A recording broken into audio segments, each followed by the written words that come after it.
बदल जाता है, फ्री बॉडी डायग्राम्स में हल्का सा फर्क दिखाई देने लगता है और इक्वेशन में हल्का सा फर्क दिखाई देने लगता है, मगर अल्टीमेटली सॉल्व होके जो रिजल्ट आता है वो हमेशा सेम होता है। रिजल्ट में, फाइनल रिजल्ट में कभी कोई फर्क नहीं होता। देखिए, एक प्रॉब्लम हम इसी समय करते हैं। This is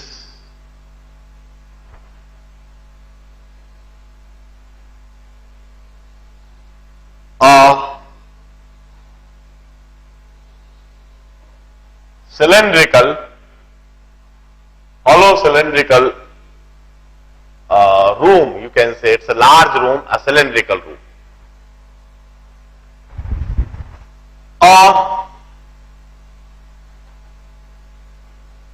It's rotating with angular velocity omega. ये एक सिलेंड्रिकल रूम है और ये पूरा का पूरा सिलेंडर जो हॉलो है अंदर से, ये ओमेगा एंगुलर वेलोसिटी से घूम रहा है। इधर यह एक ब्लॉक है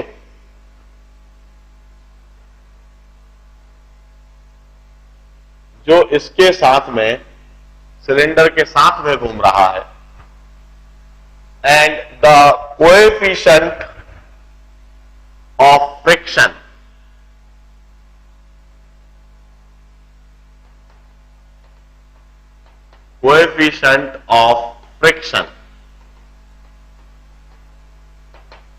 is mu.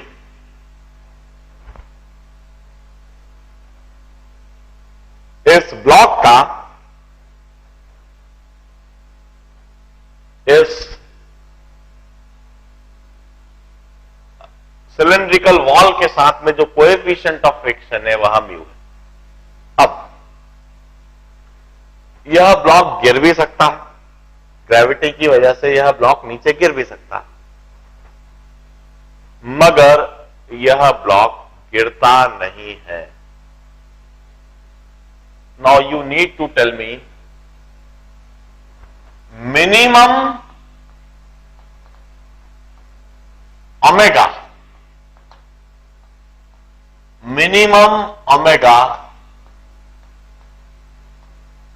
so that the block does not fall.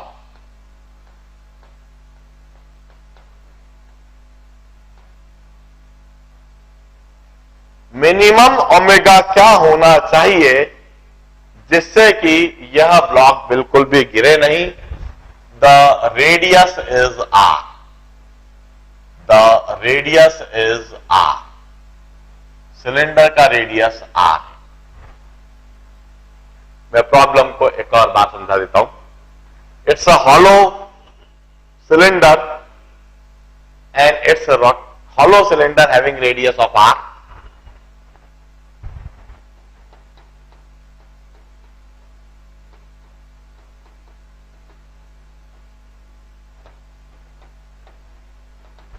Radius r and rotating about its axis, अपनी एक्सिस के अबाउट ऐसे रोटेट कर रहा है, तेजी से घूम रहा है। इस हॉलो सिलेंडर में इधर एक ब्लॉक रखा हुआ जो दीवार से चिपका हुआ है और दीवार से चिपक के सिलेंडर के साथ साथ में घूम रहा है, दीवार से चिपके हुए सिलेंडर के साथ साथ में घूम रहा है। अब खास बात, this block is free to fall, ये ब्लॉक गिर सकता है, it's free to fall. Yet मैं चाहता हूं कि ये गिरे नहीं। इस सिचुएशन के लिए what minimum omega, what must be the minimum angular velocity of this rotating cylinder? so that the block does not fall. यदि मैं चाहता हूं कि यह ब्लॉक नहीं गिरे तो मुझे ओमेगा की मिनिमम वैल्यू क्या रखनी चाहिए? क्या आप इसी समय सोच समझकर यह बात बता सकते हैं? मैं इस प्रॉब्लम को समझाऊंगा और इस प्रॉब्लम को समझाने के लिए मैं दोनों ही रेफरेंस फ्रेम में काम करके दिखाऊंगा। मैं इनर्शियल रेफरेंस फ्रेम में भी इस प्रॉब्लम को हल करके दिखाऊंगा और मैं नॉन इनर्शियल रेफरेंस फ्रेम में भी इस प्रॉब्लम को सॉल्व करके दिखाऊंगा। और अल्टीमेटली मैं यह कंक्लूड करूंगा कि सोचने के तरीके में थोड़ा सा फर्क जरूर आ जाता है, मगर फाइनल रिजल्ट, फाइनल आंसर दोनों ही रेफरेंस फ्रेम में सेम रहता है। मैं 3 से 4 मिनट पहले आपको सोचने के लिए समय देता हूं कि आप इस प्रॉब्लम में किस तरह से दिमाग लगाएंगे। 3 से 4 मिनट के बाद समझाना चालू करूं। चलिए मैं इस प्रॉब्लम को एनालाइज करने का तरीका समझाता हूं, बड़े ध्यान से समझना। इनफैक्ट प्रॉब्लम को कैसे प्रेजेंट करा जाता है, किस तरह से सॉल्यूशन लिखा जाता है, इस बात को भी आप बड़े ध्यान से देखेंगे। मैं सबसे पहले आपको समझाऊंगा इन इनर्शियल रेफरेंस फ्रेम। हम इस प्रॉब्लम को सॉल्व करते हैं इन इनर्शियल रेफरेंस फ्रेम।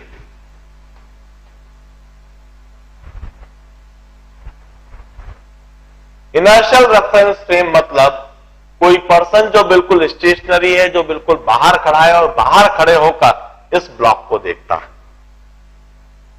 इस इनर्शियल रेफरेंस फ्रेम में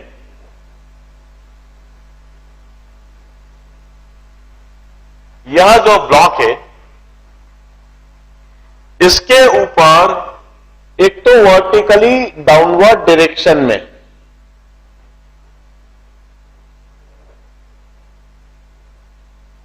mg फोर्स लगना चाहिए, वर्टिकली डाउनवर्ड डायरेक्शन में एक तो ग्रेविटेशनल फोर्स mg लगना चाहिए और इस mg की वजह से यह नीचे गिर सकता है। इस mg की वजह से यह नीचे गिर सकता है, मगर इसको गिरने से कौन बचा रहा है? कौन इसको नीचे नहीं गिरने दे रहा है? जब ये नीचे की तरफ स्लाइड करना चाहता है, गिरना चाहता है, तो डेफिनेटली ये जो सिलेंडर है इसकी वजह से फ्रिक्शनल फोर्स ऊपर मिल रहा होगा और इसी के फ्रिक्शनल फोर्स की वजह से यह नीचे नहीं गिर पा रहा। अब इसके अलावा जब यह ब्लॉक सिलेंडर के साथ साथ ओमेगा एंगुलर वेलोसिटी से सर्कुलर मोशन कर रहा है, सिलेंडर के साथ साथ घूम रहा है यह, तो सिलेंडर के साथ साथ घूमने की वजह से इसका रेडियली इनवर्ट डायरेक्शन में एक्सीलरेशन हो रहा होगा, सेंट्रीपिटल एक्सीलरेशन हो रहा होगा। और रेडियली इनवर्ट डायरेक्शन में यह जो एक्सीलरेशन हो रहा है, कौन सा ऐसा फोर्स है जो इसको रेडियली इनवर्ट डायरेक्शन में एक्सीलरेट कर रहा है, सेंट्रीपिटल एक्सीलरेशन दे रहा है? कौन सा ऐसा फोर्स है जो सेंट्रीपिटल फोर्स का काम कर रहा है? ये जो सिलेंडर है, घूमता हुआ सिलेंडर, यह ब्लॉक को नॉर्मल डायरेक्शन में प्रेस कर रहा होगा, इस पर एक नॉर्मल रिएक्शन लगा रहा होगा।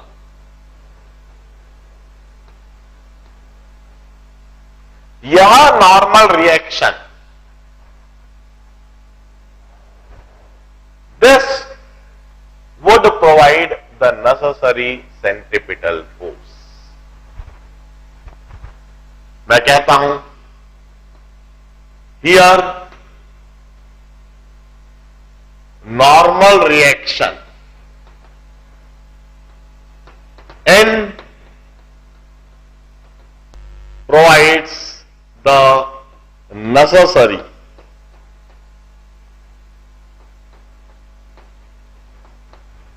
centripetal force.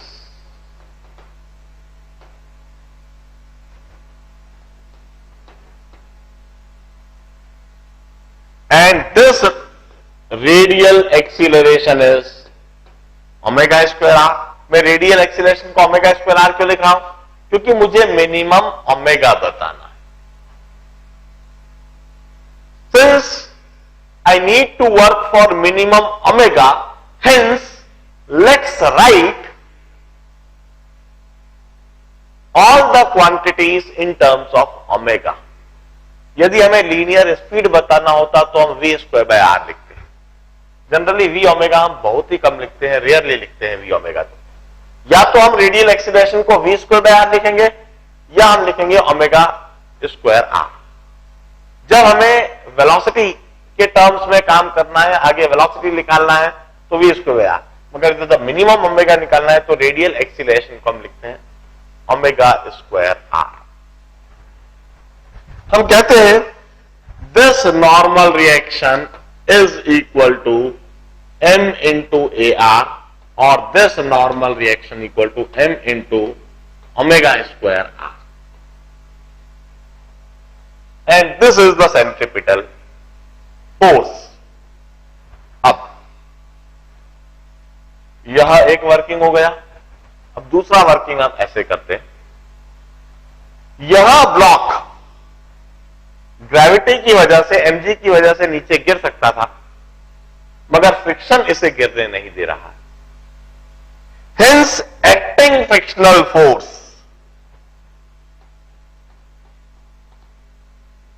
एक्टिंग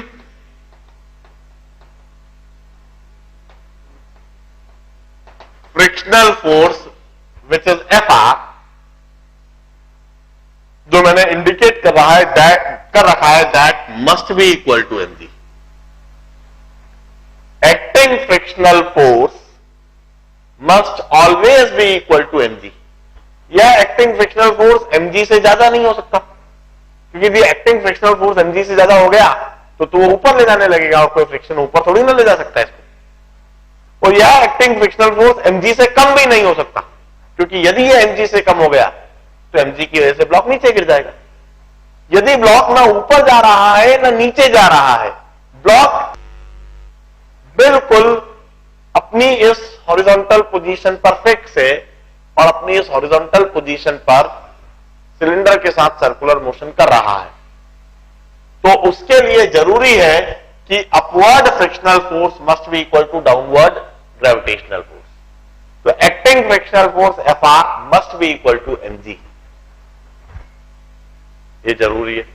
अब हम कहते हैं किसी भी जगह पर यदि नॉर्मल रिएक्शन n हो, किसी भी जगह पर नॉर्मल रिएक्शन n हो और कोएफिशिएंट ऑफ फ्रिक्शन हो mu, then maximum available frictional force, maximum available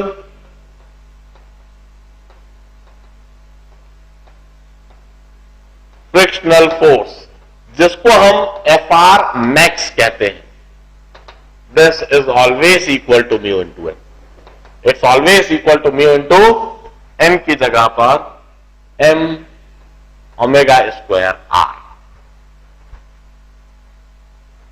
कहीं पर भी जो मैक्सिमम अवेलेबल फ्रिक्शनल फोर्स होती है, इन दोनों ब्लॉक और सिलेंडर वॉल के बीच में जो मैक्सिमम फ्रिक्शनल फोर्स एक्ट करेगा, जो मैक्सिमम फ्रिक्शनल फोर्स हो सकता है, जिसको हम Fr मैक्स लिखेंगे, this would be equal to mu into N.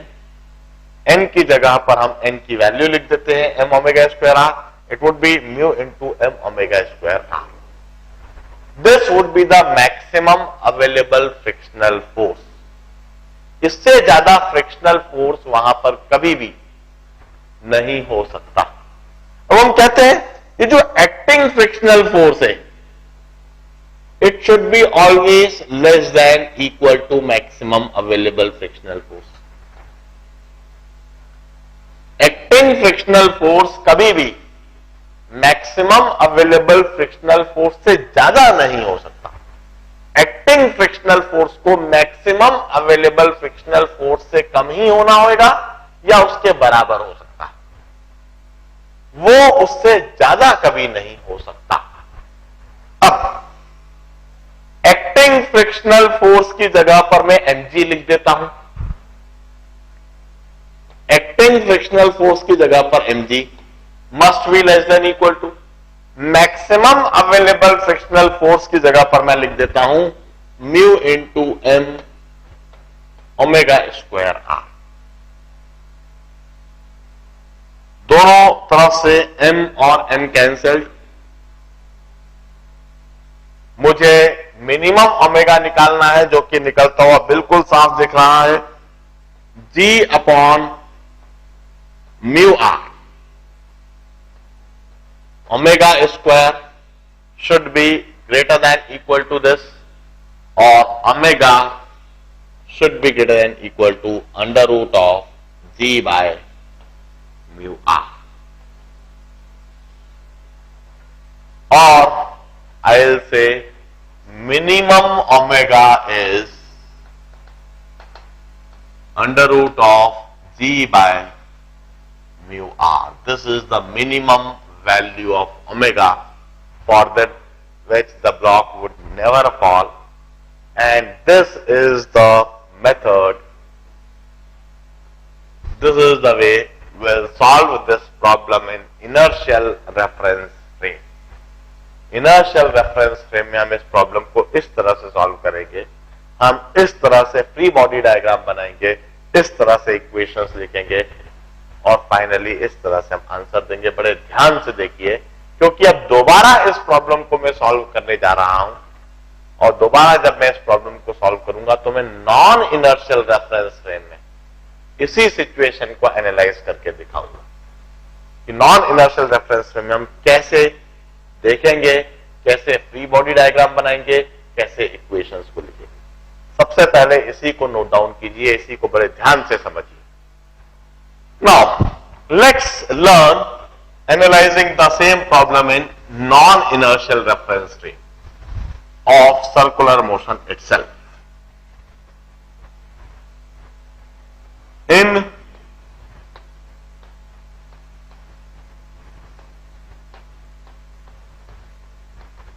non-inertial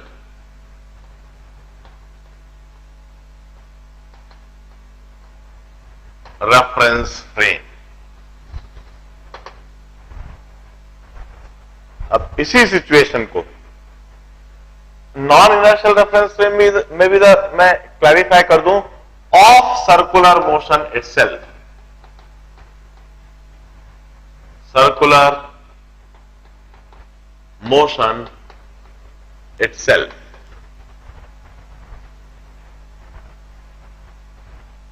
मतलब कोई वह ऑब्जर्वर ऑब्जर्व करे जो स्वयं सिलेंडर के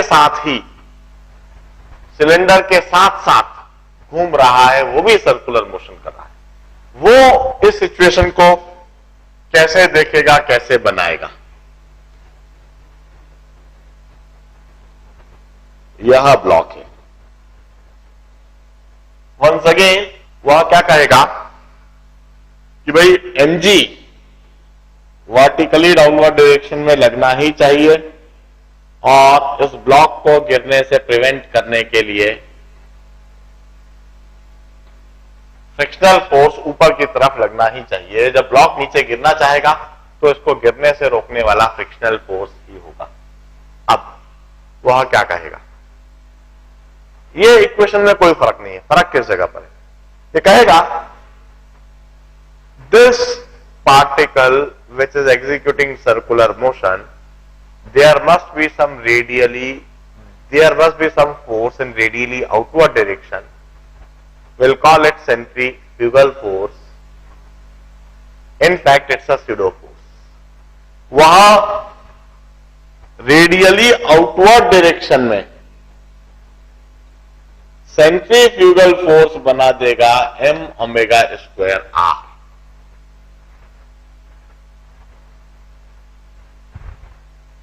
m is the mass of this block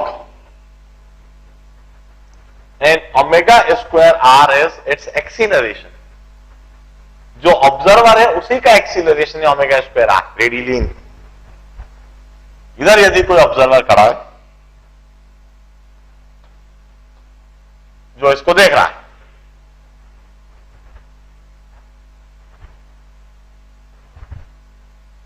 तो वह जो स्वयं रेडियली इनवर्ट डायरेक्शन में एक्सीलरेटेड है वह opposite to its acceleration means radially outward direction में फोर्स लगा रहा, और वो force mass of this block into this acceleration radially outward direction. This is m omega square r. This force F is centrifugal force. It's in fact a pseudo force.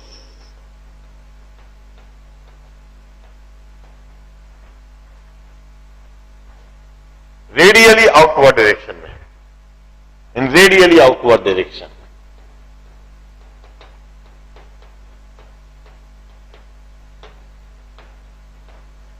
Radially outward direction में इस pseudo force को हम centrifugal force कहते हैं, और इस pseudo force को balance करने के लिए सेंट्रीपिटल फोर्स कौन प्रोवाइड कर रहा है? इस स्यूडो फोर्स को बैलेंस करने के लिए necessary centripetal force is provided by normal reaction. अब इस केस में देखिए हमने पार्टिकल का कोई एक्सीलरेशन नहीं दिखाया है। पिछला फ्री बॉडी डायग्राम देखिए, इनर्शियल रेफरेंस फ्रेम में जो फ्री बॉडी डायग्राम बनाया वो देखिए, वहां हमने रेडियली इनवर्ट डायरेक्शन में एक्सीलरेशन दिखाया, मगर यहां हमने कोई एक्सीलरेशन नहीं दिखाया क्योंकि इसके रेस्पेक्ट में यह ब्लॉक तो स्टेशनरी ही रहेगा, मगर इसके रेस्पेक्ट में इस ब्लॉक पर रेडियली आउटवर्ड डायरेक्शन में एक स्यूडो फोर्स सेंट्रीफ्यूगल फोर्स जरूर बनाया है। और अब हम कहेंगे कि यह जो रेडियली इनवर्ड सेंट्रीपिटल फोर्स है, this must be equal to radially outward centrifugal force. Radially inward direction में या जो centripetal force है, this must be equal to centrifugal force in radially outward direction. And this frictional force must be equal to mg. आगे concept बिल्कुल वैसा का वैसे ही, आगे के कंसेप्ट में कोई फर्क नहीं, वो तो फ्रिक्शन का कंसेप्ट है कि मैक्सिमम अवेलेबल फ्रिक्शनल फोर्स कहीं पर भी, maximum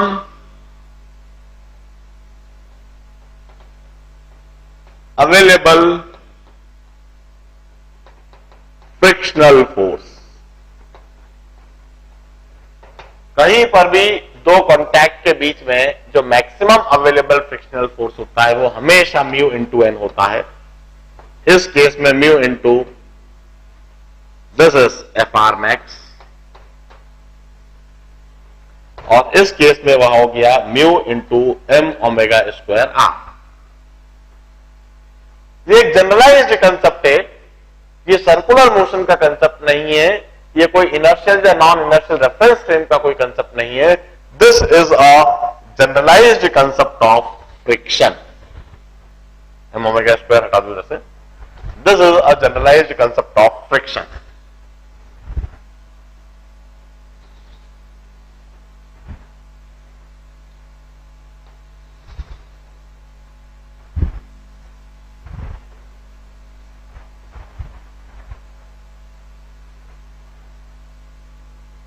maximum available frictional force जिसको हम एफ आर मैक्स लिखते हैं, it's always equal to mu into N, और इधर एन की वैल्यू एम ओमेगा स्क्वायर आ रहा है इसलिए म्यू इंटू एम ओमेगा। अब यह भी एक जनरलाइज्ड कंसेप्ट है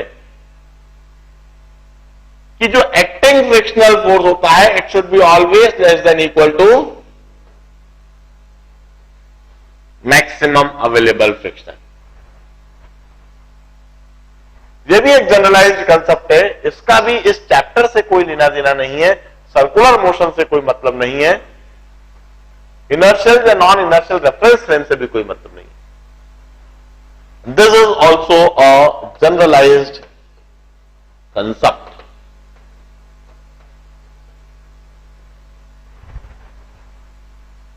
This is also a generalized concept.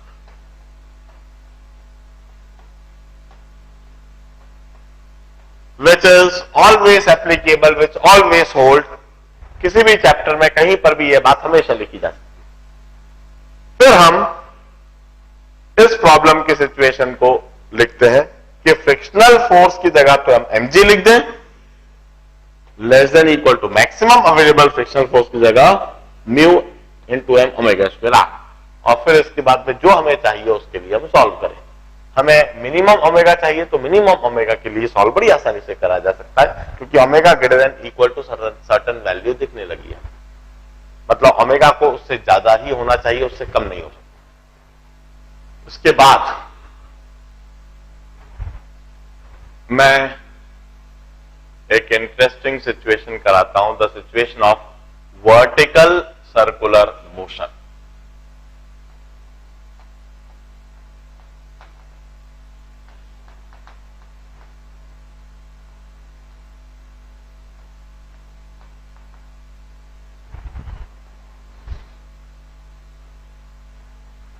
The situation of vertical circular motion. अब इसमें मैं जो सिचुएशन बताता हूं, एक तो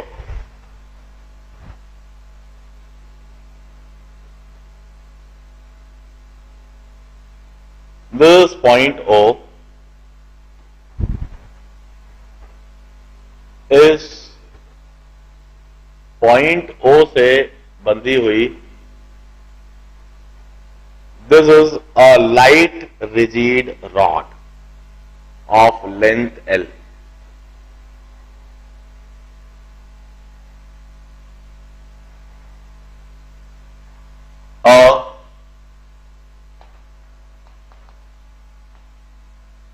Light rigid rod of length L. सबसे पहले what do you mean by a light rod? Light शब्द का मतलब क्या हुआ? इसका मतलब ये काफी हल्की है, इसका कोई खास मास नहीं है। You may treat it as massless rod. इस लाइट वर्ड का मतलब है कि काफी हल्की रॉड है, इसका कोई खास मास नहीं है, and it can be treated as a massless rod. What do you mean by rigid rod? Rigid means it does not elongate or contract. You may apply any amount of force, but this rod would neither get compressed nor it would get elongated. जैसे हम किसी चीज को खींचते हैं, this object, मैं इसके दोनों तरफ से फोर्स लगाता हूं इस तरह से, और देखिए ये दब गया, ये कंप्रेस हो गया। इसे हम रिजिड बॉडी नहीं कहेंगे, इसे हम कहेंगे डिफॉर्मेबल बॉडी। डिफॉर्मेबल बॉडी क्यों कह रहे हैं? क्योंकि फोर्स के लगाने पर यह डिफॉर्म हो गई। On the other hand, this chalk, यह चौक, इस चौक पर मैं दोनों तरफ से फोर्स लगा रहा हूं, इसको दबा रहा हूं, मगर यह दब नहीं रहा, यह डिफॉर्म नहीं हो रहा। या तो मैं इसे कहूंगा नॉन डिफॉर्मेबल, या फिर मैं इसे कहूंगा रिजिड। एक पतली सी स्टील की रॉड ले लें,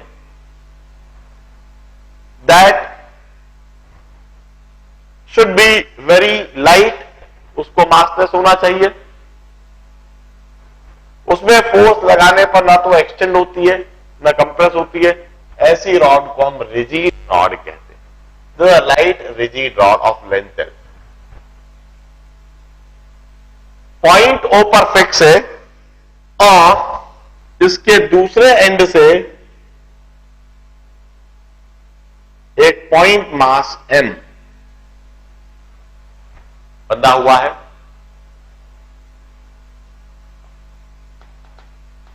fixed at O and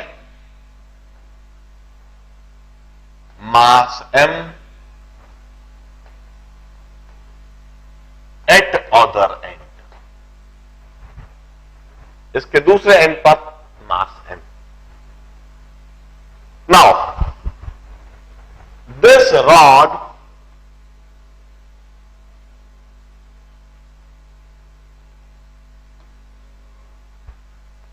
start rotating in vertical direction with in vertical plane with angular velocity omega.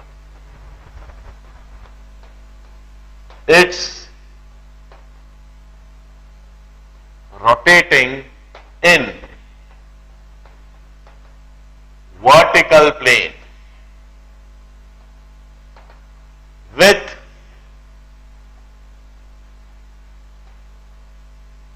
angular velocity omega. I'll say with constant angular velocity omega. With constant angular velocity omega. Constant angular velocity omega. Now, my question is, जो मैं पूछना चाहता हूं, what is the tension or compression at its lowest and the topmost point? Tell me the compressive force or the elongative force. Tell me the force in the rod, compressive or elongative force on the rod, or the tension in the rod. Tension in the rod at its bottom and its topmost point. Bottom point पर और topmost point पर इस rod में compression और elongation जो भी कुछ है वह बताना है, उसका मैग्नीट्यूड बताना है, उसकी वैल्यू बताना है। अब देखिए, सबसे पहली बात,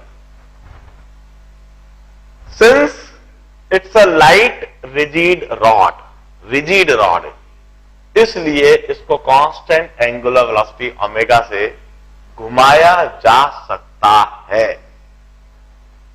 इसे कांस्टेंट एंगुलर वेलोसिटी ओमेगा से घुमाने में कोई समस्या नहीं है। जैसे ये एक लाइट रिजिड रॉड, और मैं इसको बड़ी आसानी से ऐसे ऐसे घुमा सकता हूं, कांस्टेंट एंगुलर वेलोसिटी ओमेगा से ऐसे घुमा सकता हूं। I can always design a mechanism जिससे कांस्टेंट एंगुलर वेलोसिटी ओमेगा से घूमेगा। लाइट रिजिड रॉड ऐसे घूम सकता है।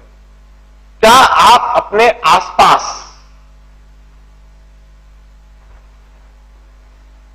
ऐसी rigid rod constant angular velocity omega से कहीं कोई घूमती हुई देख सकते हैं? कांस्टेंट एंगुलर वेलोसिटी ओमेगा से कोई रिजिड रॉड घूम रही हो अपने आसपास? Any example? जो दीवार गड़ी लगी है, जो वॉल क्लॉक है, वो एग्जांपल है। वॉल क्लॉक में minute hand as well as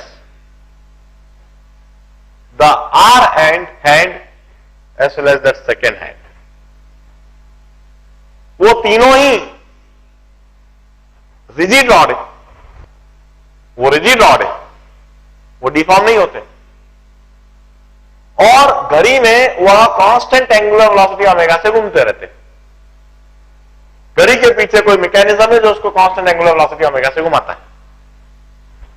minute का जो कांटा है वो भी फिक्स एंगुलर वेलोसिटी से घूम रहा है, सेकंड का कांटा भी। और हमने कहा कि वो लाइट रॉड है और उससे इस तरह का कोई मास बना हुआ है।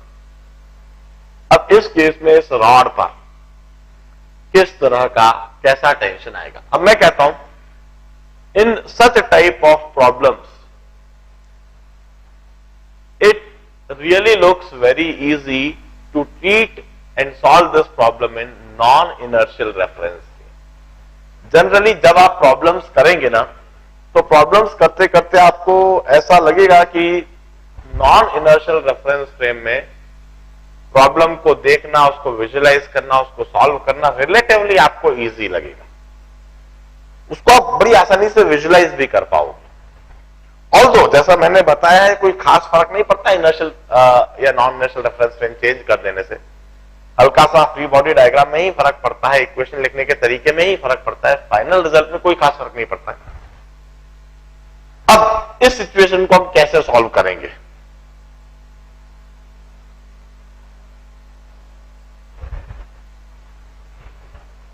दो तीन मिनट पहले आप सोचिए, फिर समझाता हूं।